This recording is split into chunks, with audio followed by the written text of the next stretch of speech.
Welcome to the Revolutionaries. I'm Jeff Damaris, I'm Shannon Riley. And I'm Tina Duryea.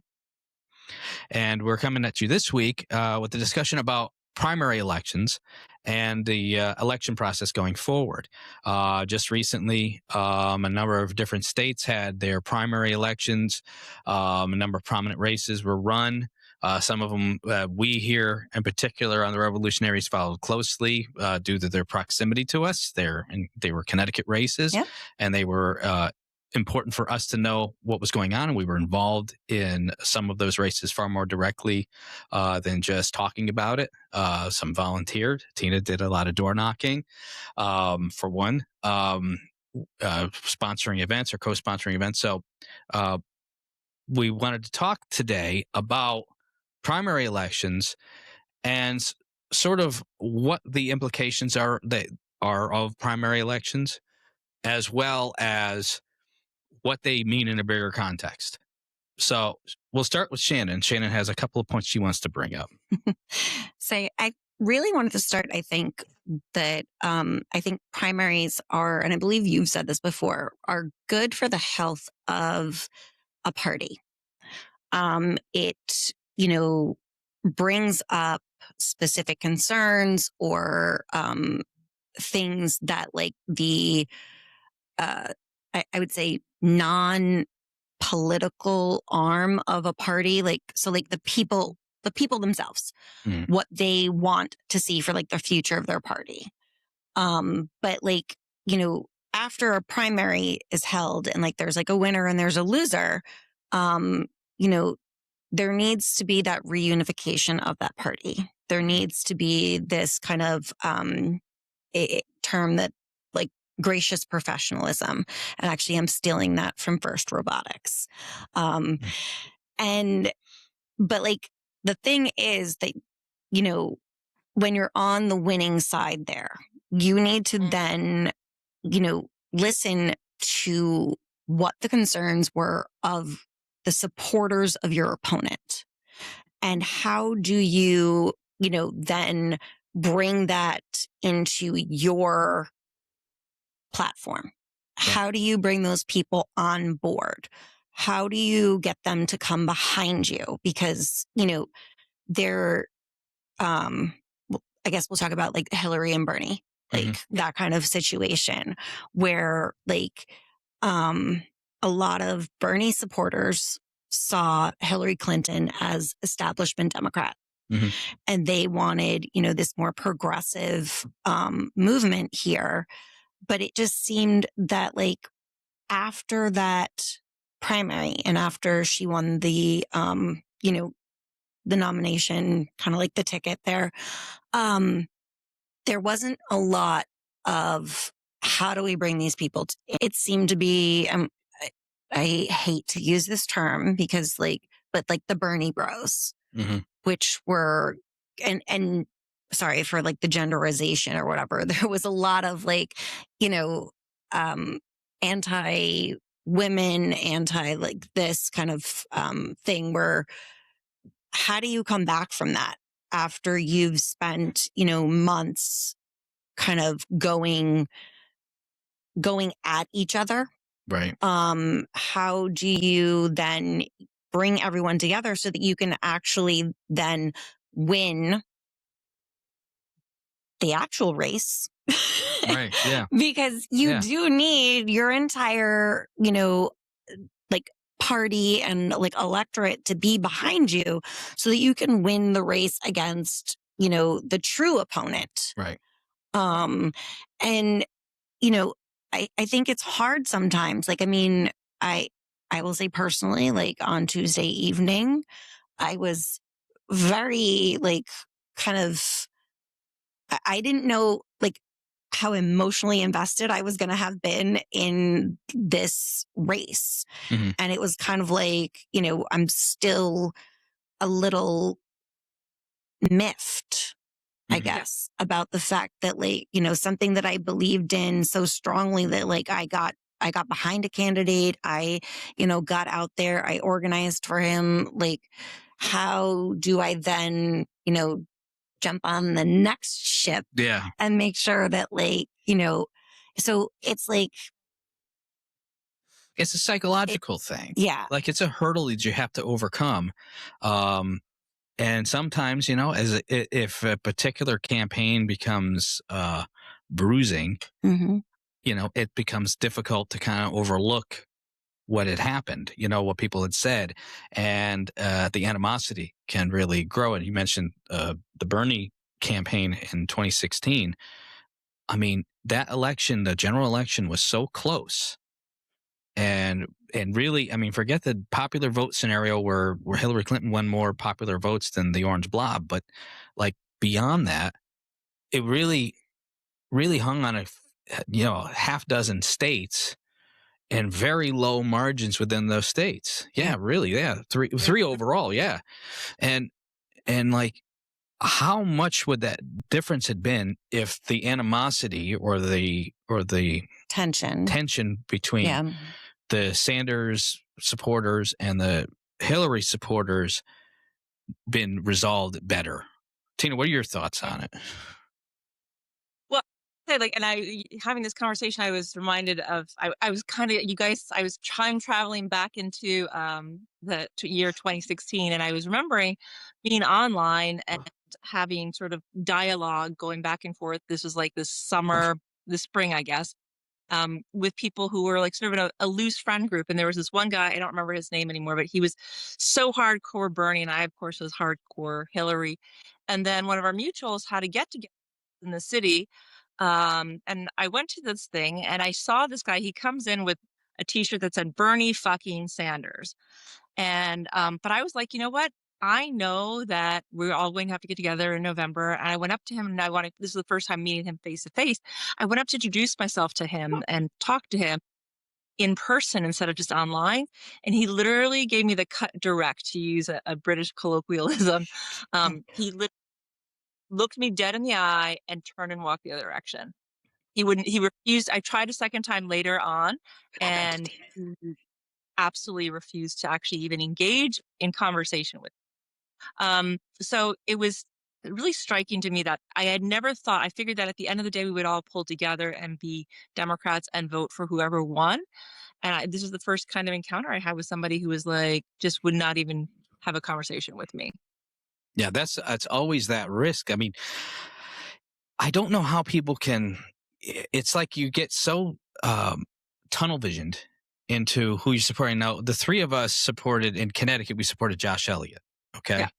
But in November, I'm voting for Ned Lamont. Yep. Okay, because I know that the alternative is just the person that the Republicans put up is a MAGA, 3-time Trump supporting guy who just is, that's it. Like, he would not be the type of person you want as the governor during this particular era in a ostensibly blue state. Like, I don't see a path for him, but like, he's even putting people pretending to be Democrats, claiming they're Democrats when they're really Republican, like party hacks on his social media ads or whatever. It's so the idea of not voting for Ned Lamont is completely foreign. But I think the important thing is, and this is sort of like where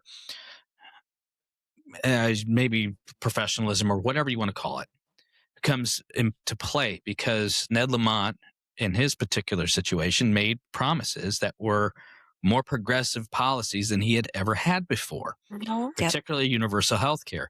Now, my concern is, and this is something that, even though this is a Connecticut, we're in Connecticut, that this is really a discussion that's a nationwide idea. In this sort of thing, he's talking about universal health care, but is he just talking about creating a committee to investigate what needs to be done to create universal health care, or a real push to build universal health care? You mentioned something about Hillary, and this is something that I always thought was interesting in terms of like the arguments that she's a moderate, or she's, a corporatist Democrat or whatever. And people kind of have goldfish memories, even though this is now a long time ago. But if you remember back to 1993, 94, when she was loathed by Republicans, and she's always been loathed by Republicans, she was pushing the initiative for universal health care. Okay, they had come up with a plan. They nicknamed it Hillary Care. That's where the whole Obamacare nickname later ended up coming, or Romney Care, and all that stuff. The first one of them was Hillary Care, which was a real, actual attempt at a single payer system. Yep. Okay, a proposal, and everybody went crazy about it, and not in a good way. Everybody just kind of flipped their lids. I don't say everybody, but it's a very progressive platform. And Hillary's lifetime has been progressive. That's what when you go look back prior to her time as First Lady of the United States, she was always pushing progressive ideals. So, like, I think that it was overblown.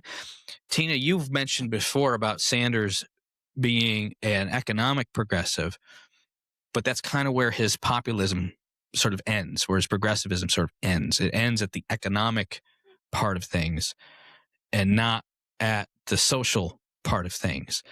And both of those things, as we've talked about in previous episodes, those things are related. And if you're only talking about one of them, it's easier to just have that conversation and talk about economics when there's more difficult conversations that also have to be had. Yeah.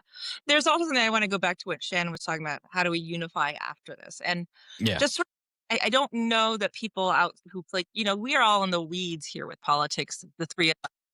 And after every primary that I can recall, there's always some sort of unity event, right? And it's a unity event that all the different sides come together and they say, we're all in this together. And, the people who lose, it's really hard for them. I'm on the side with, losing campaigns before. My friend Dita Bhargava ran for treasurer twice in primaries and lost. That's a whole different conversation, but like, and I went with her to the Unity event, and I remember, how impressed I was with her grace and dignity and strength in doing the right thing by going to this, event and saying, I'll support you, right? Yep. And even though, she ran because she thought she was the better candidate, and I supported her because I thought she was a better candidate, and yet the voters decided, although our primary system here favors whoever the party favors massively, so it was, and I wanted to say that I think that the winners need to actually be a little bit more gracious towards the people who show up from the opposing side when they do show up, right? Yep. Because like they won, so you should be, as we said, a gracious professional, a gracious winner. You shouldn't be out there rubbing salt in the wounds of the people who, ran against you. Right. Or for that matter, ignoring it. That almost is just as bad, I would say, because if you pretend like, well, the people that voted for the other side of your electorate in the primary, that's still your base of support. Those are still your people. They're your voters that you need. And, and what's important is that you don't just give lip service to the things that you talked about.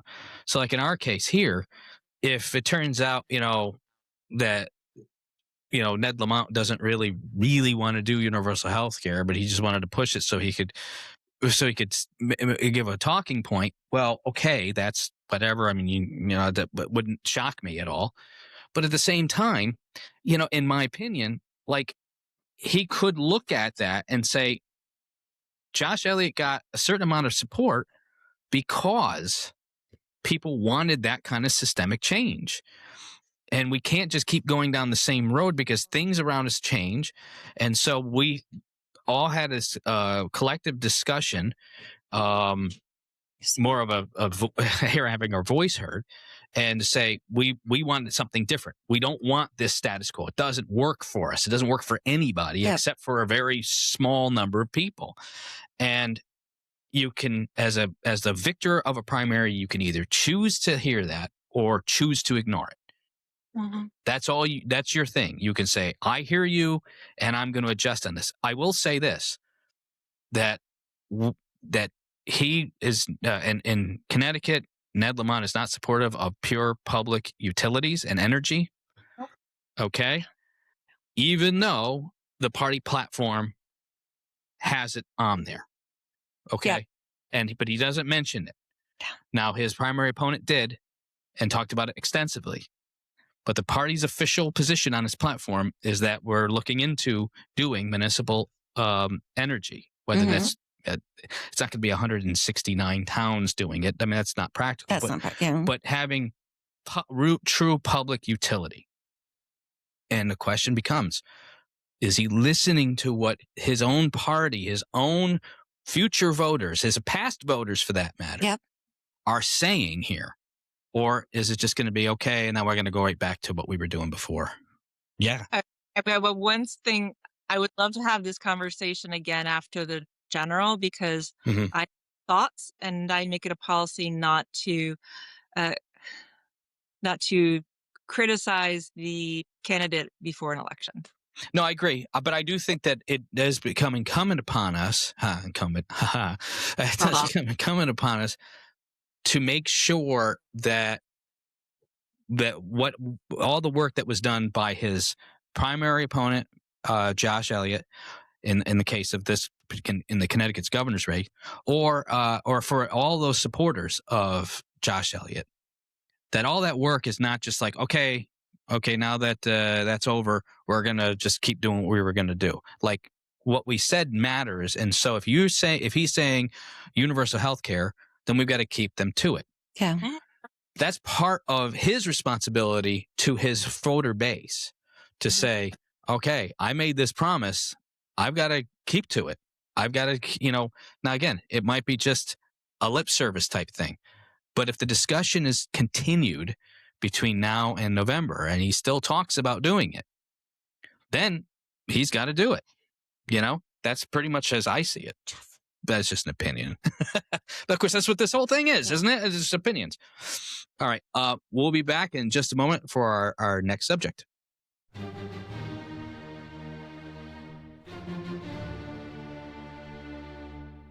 Hi, everyone. So we're talking about primaries, and I know that there's an inclination, especially among Democrats, to always look at the tippy top of the ticket and then kind of hope that coattails pull up all of the down ballot races to win their races. I personally have a very different approach, which is I think you actually help the top of the ticket win by helping the down ballot races. And that's why I think, one, it's important to have somebody challenge every single Republican seat. And I also think, two, that if you want to volunteer for a candidate in a primary or a general, your single most efficient use of time, where you have the most bang for your buck, is volunteering for a down ballot candidate. I have a friend in East Hartford, Angie Parkinson. I've known her for years, love her to pieces, and she won her primary by 42 votes. And I know, and she's an awesome progressive, and I love her to pieces, and she's going to do good work up in Hartford. I wouldn't door knock for her, even though it's like way out of my district, because I believe so strongly in her. And I've knocked about 50 doors, and she knocked about 1,800 doors, and she had a lot of volunteers knocking doors. I have no idea how many they knocked, but so all of those knocks, to win by 42 votes in a primary in August, that means that every single time you knocked on a door, you reminded somebody to come out and vote for you. It's not even so much about persuasion at that point, but you like me, you support me, you want to see me in Hartford, you've got to show up in the primary. And so I really cannot stress enough how important it is to support down ballot candidates. It's also the down ballot candidates, they know their district better than anybody else. So like, if you have say a governor's race and you're knocking on doors for them, you might be knocking in a neighborhood that's not yourself. The issues are broader, but when it's really localized, they know the people who are running, they might know you, they're really going to listen to you. You can have really good conversations. This afternoon, I'm going to go and knock on doors for Meredith Tobish, who is running. So this is for the general, because we already had our primary. Meredith is running to flip a red seat blue. And I believe she could do it. It's in New Canaan. It was a very close district, and she's a fantastic candidate. So, I'm going to knock on doors for her when I can this fall, because flipping a red seat blue is one of the best things in the world to ever do. Yes. I tried to do it several times myself. Yes. Along those lines, now, I've had firsthand experience being a down ballot candidate in general election. And I've done it both in presidential elections and in midterm elections. and some of those midterms were gubernatorial elections. I think actually both of them were. I think, yeah, both of them. Both of them were. So I've either been on the ballot with the governor or the presidential candidate. Okay. And I can tell you that sometimes the oxygen gets completely taken by the upper ballot candidates, in particularly in the governor's races. Yeah. Because the presidential race is really that's such a national operation that it kind of their ground volunteer force locally is not so much is used as their sort of their national thing, though they do have local ground forces as well.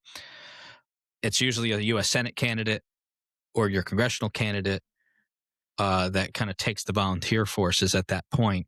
And so if you're a state General Assembly candidate or a state legislative candidate or state Senate candidate, you got to kind of get your volunteers from what's left over from that. Yep. When it's a gubernatorial race like we've had in the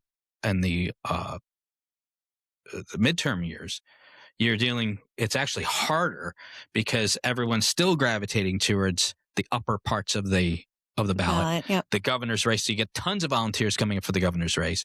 You get volunteers on the congressional side, and then you're kind of left with whatever's left over. And then suddenly your state Senate and state legislative candidates, they are really trying to find help, and it's hard to come by.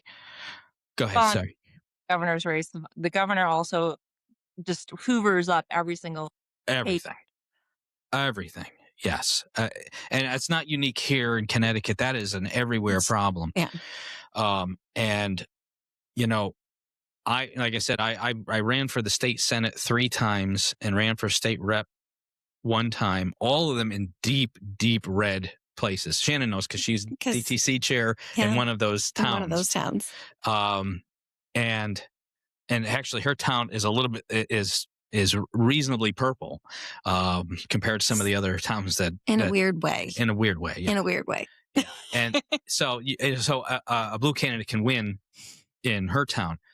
A blue candidate can't really win in some of the other towns, including my own hometown. But you're trying to find people to come help. But you made a point here where you said about down ballot races helping. Well, in 2022, the congressional race that was in where I was running in the 32nd Senate district in Connecticut, and that's in the 5th congressional district. And it was a very, very, very close race. I mean, very close, razor thin race. And I think I had a lot more to do with national trends than anything else, but it was a very close race. And the Republicans also have put a lot of money into that race. They did. They put a ton of money into that race.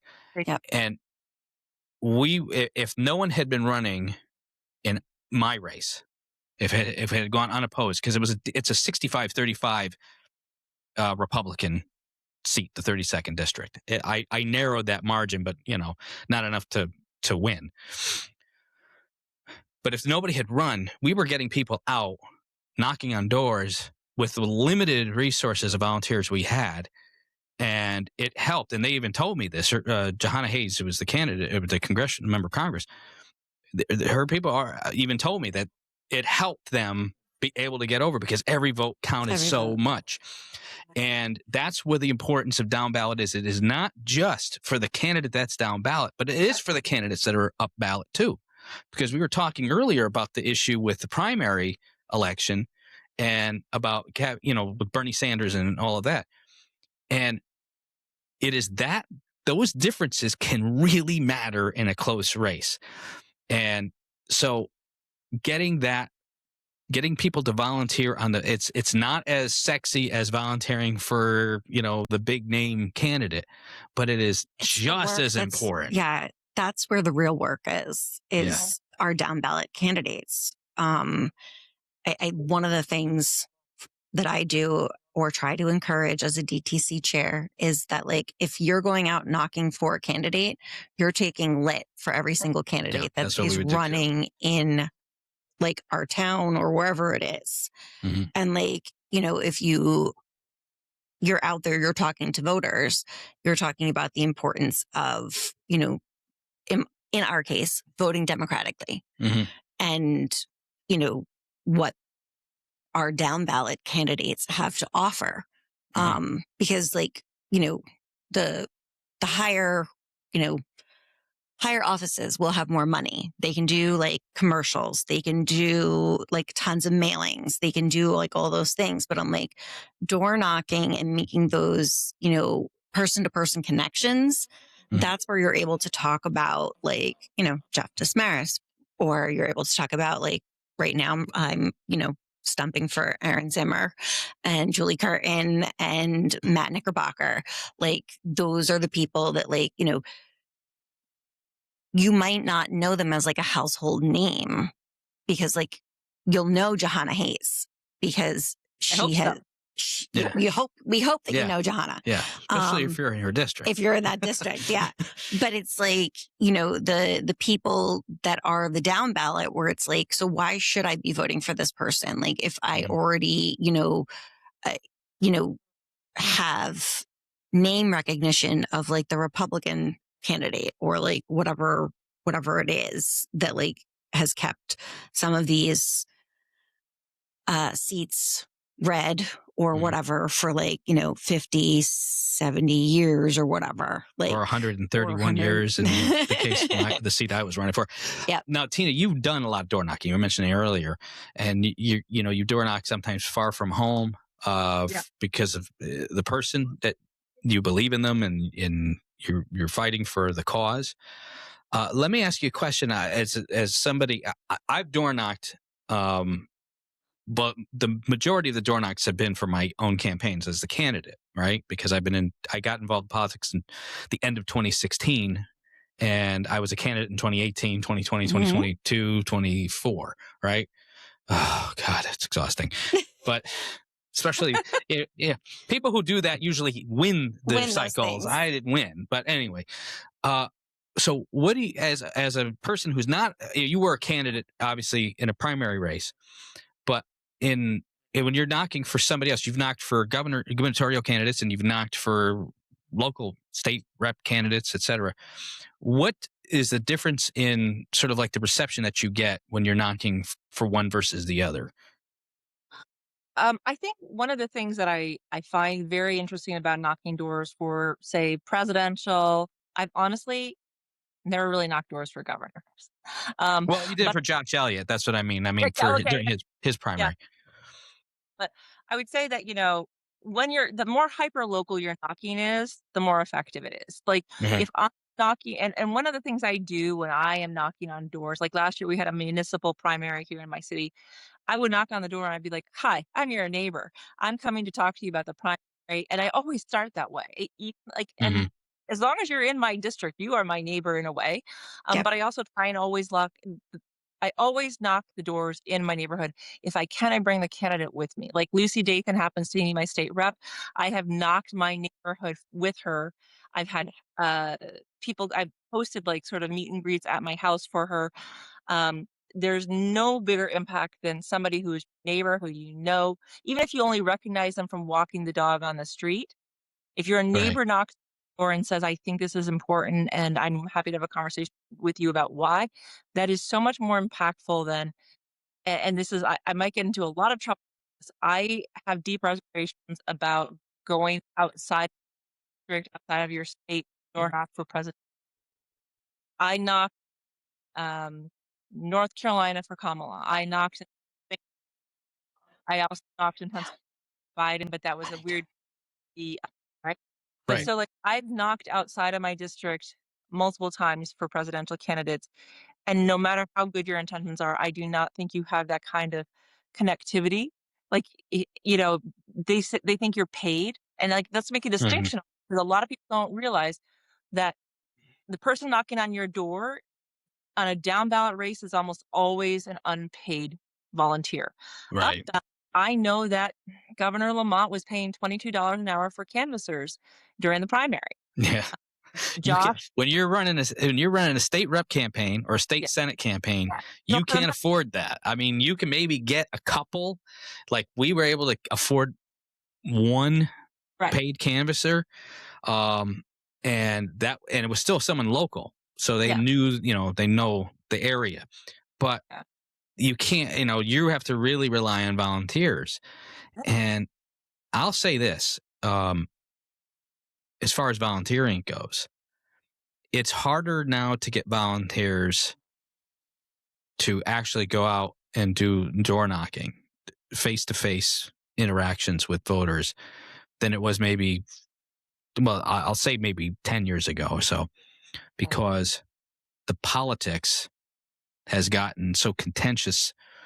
Some people, and I've talked to people and asked people to volunteer, and this is a lot of the reason why they gave me that they won't do it is because they're concerned about their safety. Sure. They don't know what door they're going to knock. If you're knocking another Democratic door, okay, it's one thing, but if you're knocking, like, just got your yeah, sector. yeah, The best thing in the world is to knock for a primary because you're only hitting a highly engaged Democrat. So, like, even people voting for the other guy are still going to be polite to you. Yeah. Now, I was fortunate that in my races, I never had run in a primary. I was always nominated unopposed, but that's because nobody else was crazy enough to try to win, to run at the time. Hey, but yeah, I mean, when you're knocking on an unaffiliated door, Connecticut independent voters aren't affiliated. That's what they call them. You don't know what you're going to get. And sometimes you don't know what you're going to get the Democratic voter either, because you knock on the door, it says D there, but when their house is festooned with Trump paraphernalia, you're going, I don't think they're D voters. They may be registered. It might be the teenage or like the young adult that is at college or whatever, or it could be like, the wife or so like, I mean, looking at Van and seeing who is on that list. And then you're just like, oh, okay. I mean, cause we've knocked doors sometimes and literally been threatened. Yeah. I've heard to get off properties, et cetera, like in scary situations, which is, Can I ask you guys something about that? And this is, it's just a theory I have, and I'm just curious. When you door knock, I assume you typically don't go alone, correct? I don't. I go alone all the time. You go alone all the time? Okay. Shannon, what about you? I don't go alone. Yeah. Because I have the service dog or whatever. So, but we always buddy up just because of how red like the areas that I door knock in, plus like a lot of it is long driveways and it's spread out. Yeah, we're pretty rurally. Yeah, I tried to have like a driver and a knocker, and the knocker might go by themselves up to the door, but the driver needs to be able to see them from the thing. Because I had an incident when we were knocking for Josh. The knocker that I was driving around, she got bit by a dog. Yeah. Oh.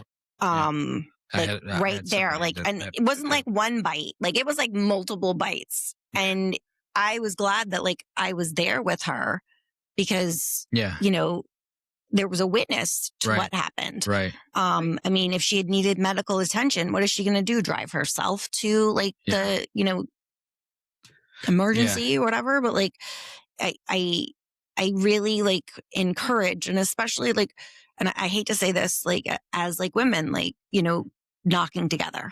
Well, that's sort of where I was kind of going, because I typically would knock by myself. There would be times I would be with somebody else, but usually it was a volunteer or something. Yep. But most of the time when I would knock, I was just looking for time that I had available, and I would just go and knock, right? And I would be alone. I never, throughout all the door knocks I did, I never had an incident with anybody I ever knocked. Any negative, I've had people say I'm not interested, thanks, and that's about the worst it's been. Somebody had a gun on their belt, but I think they already had it on there when they opened the door, and they weren't they weren't being threatening or anything. They took my literature and said, "Well, thank you very much," and then closed the door. But I have noticed from times, especially in local elections, when the door knocking was done by women, that they have stories where they were, not just being, rudely treated, but like were But being hostily treated. yeah. And it's something I noticed that for me as a person who's knocked a lot of doors because I was a candidate, and maybe it was because I was a candidate too, but I'm a guy, I never got any of that. All the times I knocked for 5 election cycles. I count up local elections, probably more than that. I never had that kind of experience, and I have just wondered whether or not that is something because of either I'm a guy or I was the candidate or both or whatever. And I don't know if you had that kind of experience, Tina, or where you've had bad experiences at doors. So I was gonna say, like, I, as a woman who's knocked a lot of doors solo, which first of all, I don't recommend. No woman should ever knock doors solo. Honestly, like, don't do it. I'm almost 6 feet tall, which helps me. Actually, one of the reasons why I feel okay knocking doors solo, but I also only knock solo in areas that I know very, very, very well, and that I feel Mm. very, very comfortable with. In other words, like, my blue city is a neighborhood. Like, if I knock on a door in my neighborhood, I can see people around me at all times. That's not going down those long drives Right. I was talking about. I I once went down a long driveway by myself when I was door knocking for myself this spring. Again, when you're your own candidate, you tend to take more risks.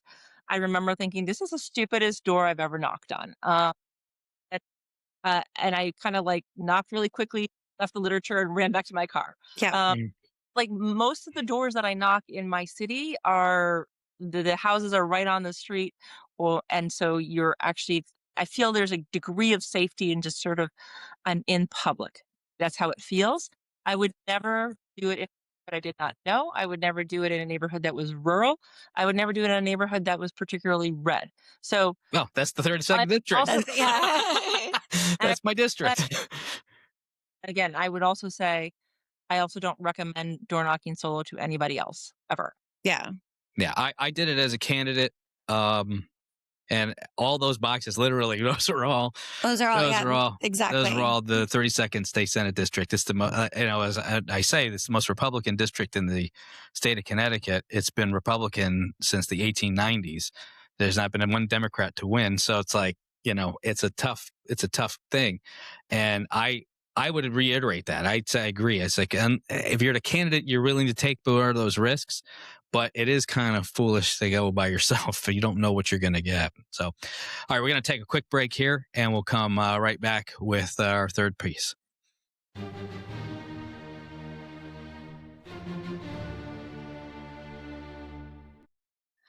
Okay, and in the same way that it matters where you are in terms of door knocking, it also matters where you are in terms of elections. So, for example, the person who's going to win in my district is not going to win in Jeff's district, Shannon's district.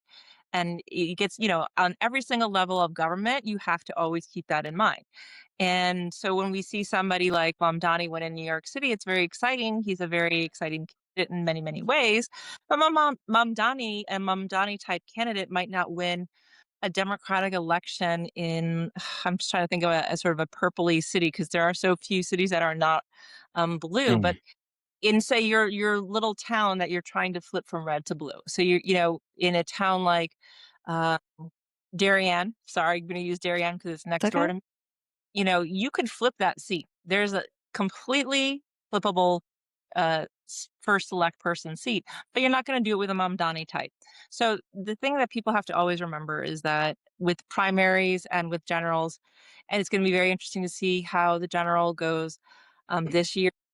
Your candidate who wins in one state's not going to win another state. Yeah, I agree with that. It is that sort of being in a red district myself, in a red state Senate district, in a red town, in a blue state, by the way. Mamdani wouldn't win in any of those except maybe the state. But even then, I mean, if you think about it, Mamdani had a great advantage in that race. That He could win in my city. was that. He could win my city. Oh, I yeah, he think. could, Yeah. yes, but he couldn't win my town at all. Yeah, I don't think he'd even get 25% of the vote of my town, unfortunately, which is we could actually use him pretty badly right now. But anyway, he also was running against Andrew Cuomo, Yeah. who had a lot of baggage. Yep. You know, Well, the fact that Trump is going to push a lot of voters to vote Democrat, even if they don't want to. right? That Yeah, yeah, and that's where something where a national scenario, and being Trump here, can yeah, help on local levels, yeah, but that is just a kind of an overarching coverage. It doesn't necessarily mean that because Trump is unbelievably unpopular, and he's got a 32% approval rating or something, so that's really unpopular. And people who don't like him really don't like him.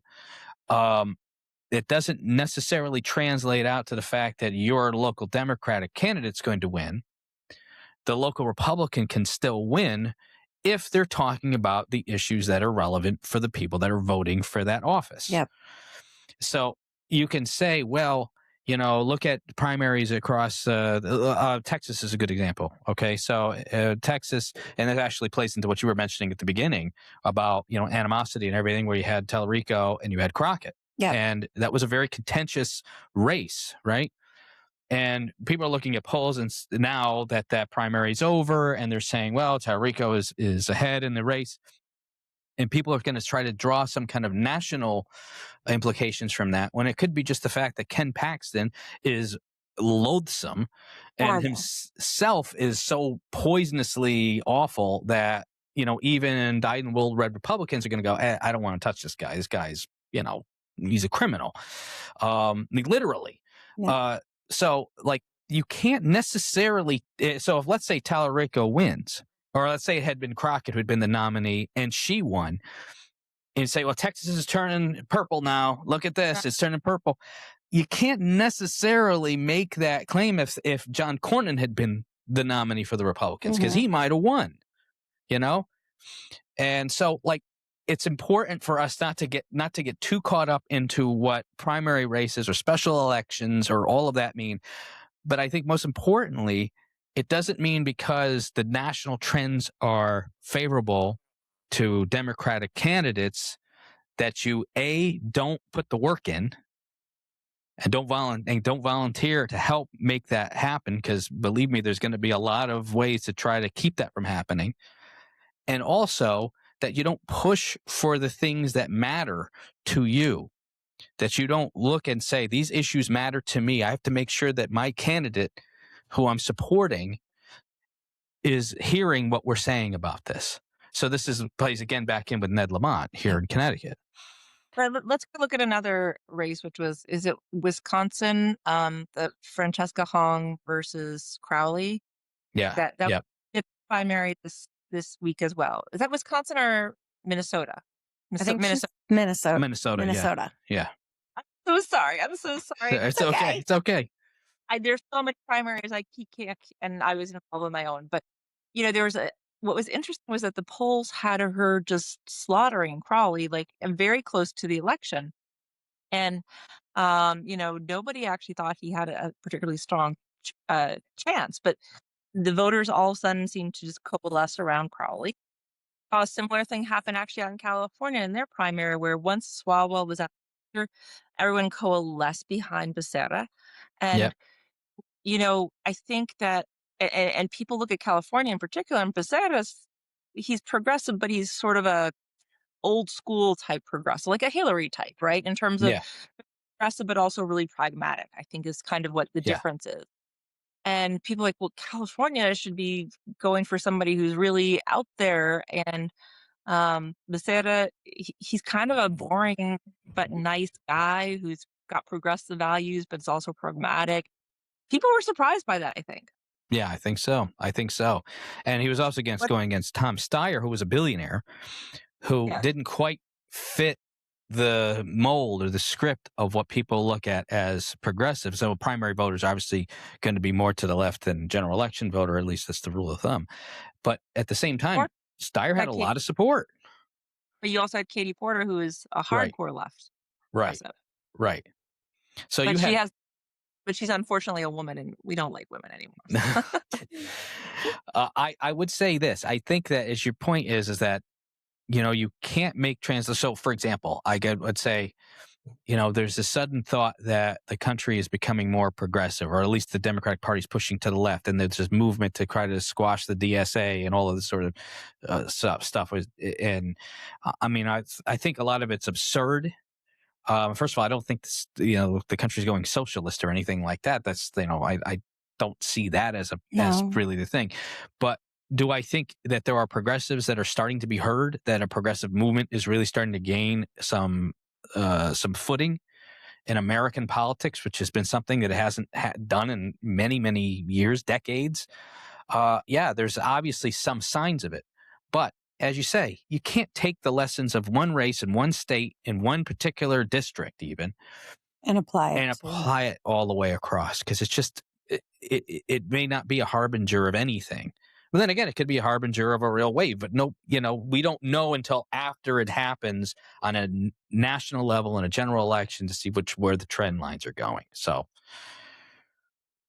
I think it comes down to where where the lessons need to be learned here. And when we're talking about the entire primary process and what happens after primary. So we just have all these primaries take place.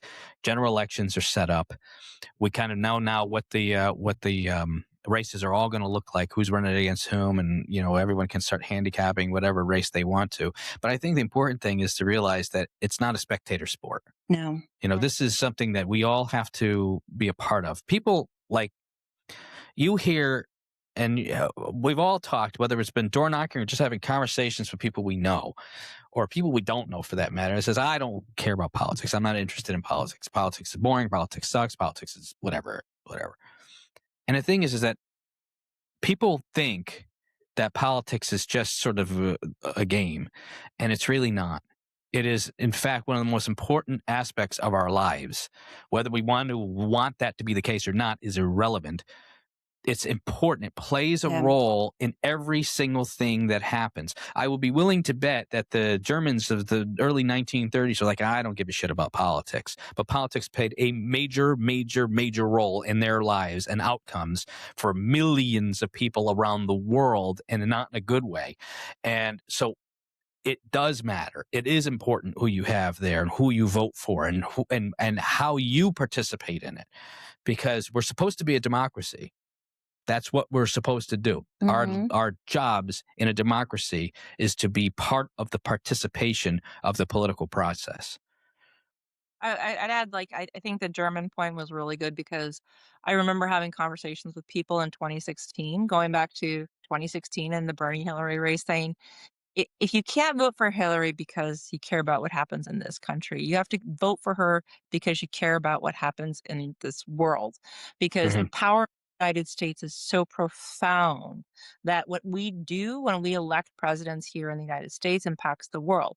By destroying U.S. aid, Donald Trump and Elon Musk has probably been responsible for millions of deaths, because aid is not being given to people in Africa. Right. Plus, stupid ass war in the Middle East for no goddamn good reason.